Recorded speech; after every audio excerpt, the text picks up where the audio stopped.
beekamtii barbaadu wayyamoo beekumsa barbaadu wayya. السلام عليكم ورحمة الله وبركاته. نمني وجنجرو أستاذ كينيا دكتورة كينيا كبجما في جالتما نما نتي أكان جالنو كإسنس جالتن كإسني بجراني بواني بهني كفني كأني دين إسلاما كان ببل إسوداف دين إسلاما كان فجأة سوداف هل كني قويا بدأ موجي مقالة بادية كيسا ببان وجنجرة طول الله عمرهم جناني بارك الله فيك. إن شاء الله.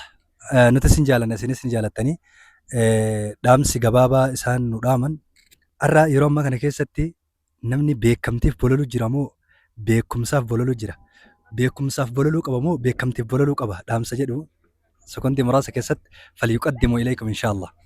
بسم الله الرحمن الرحيم الحمد لله وصلى الله على سيدنا محمد وعلى آله وصحبه وسلم أجمعين. أما بعد قيار كمرقة كنا مع نفر كرام نموت قردان نموت ببيكمو دعاتك ربي ورا دين كوني قد إجتشفنا eessa jira bootan itti gadhichaachifnu maaliin gadhichaachifna jedhee maal itti dhahu akkamiin agartanii gadhichaachifnu ijjachiisuu dandeenya diiniin kun akkamiin lafa qabata jedhee yaada isaa halkaniif guyyaa keessatti ka yaadu wajjin bakka silaa yaada keennaa sanitti waan nu argamee nu gammachiisu ilaallee ittiin gammaduuf dhufna jechuudha. Waa'ee isaan kaasan beekamtii barbaadu wayyamoo beekumsa barbaadu wayya. Gowwaana maati jechuun nama beekamtii barbaade beekumsaan malee. Beekumsa osoo barbaade osoo yoo inni beekumsa argate osoo inni beekamtii hin barbaanne beekamtiin isaa argamti. Laakiin namni beekamtii beekumsaan malee barbaade qanima tokko beekamtii osuma inni barbaadu guyyama takka bu'a salaamu alaikum nagaatti irra aanti. Wanni guddaan beekamtii guddaa rabbiin biratti illee kan namaa kennu. Hawaasa biratti illee beekamtii guddaa kan namaa kennu. Seenatti illee beekamtii guddaa namaa kennu beekamtiin guddaan beekumsa keessa jirti. Beekumsa barbaadu beekamtiin barbaadin omaa ofiisitti dhufti fiide ufumaa osoo ati hin mil'anne si bira geetti akkuma rabbiin keenya subhaanahu wa ta'ala yarfa'illahu alladhiina aamanuu minkum walladhiina uutul ilma darajaat darajaa guddaa ol fuudha darajaa fi duniyaa wa darajaa fi akhiraa fi duniyaatti illee darajaa guddaa keessatti ol fuudha irra guddaa nama kennan hawaasa kennan hawaasa beekumsaa tahaa malee hawaasa beekamtiin ta'inaa jedhaan. Hawaasa beekamtii bircatti hedduun namoota beekumsa guddaa qaqqabanii waa'ee beekamtii itti yaaddanii beeka. Inuun barbaadaniyyuu beekamtiin hujii nama dhoggiti, nyaata nama dhoggiti, dhugaatii nama dhoggiti, karoora nama dhoggiti, deemsa nama dhoggiti. Hedduun ani beekumsa argatee beekamtii argate kun waa hojjetuu hin danda'u. Laakiin beekumsa qabaatee waa dhokfatee hojjetu irra jaalata namni. Kanaafuu beekumsatti jabaadha jedha. Isin hunda warra milkaa'u rabbiin haa taasisu. Gorsa daqiiqaa gabaabduu keessatti maanaan dheertuudha isinii dabarsanii jazakumullahu khairan. Xalabaa ilmii warra majlisa jiru maal jettanii?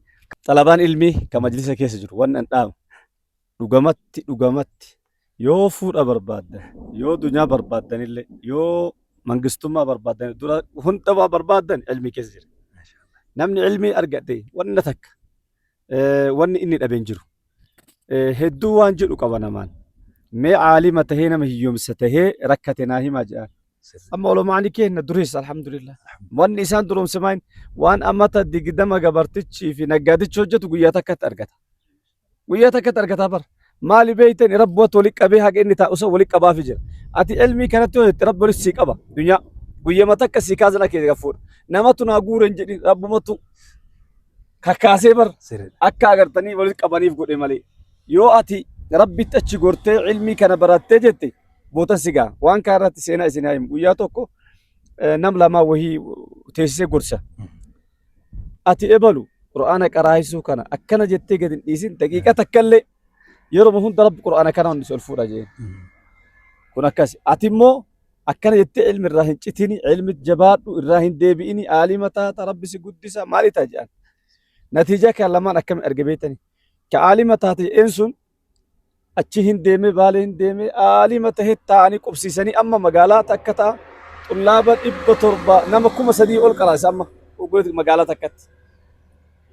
Deengadda yaadachiisee guyyaa akkanaa beeyta jennaan akkasitti eebara akkasitti akkas jenne yaadne. Kalammata qura'aana qaraasaa jira dhiisee Suudii deeme. Suudirra na bilbile abboo nasihaa kenkee ka agartanii ummata qotaa farda sangaa yaabbata akka malee qananii qaba.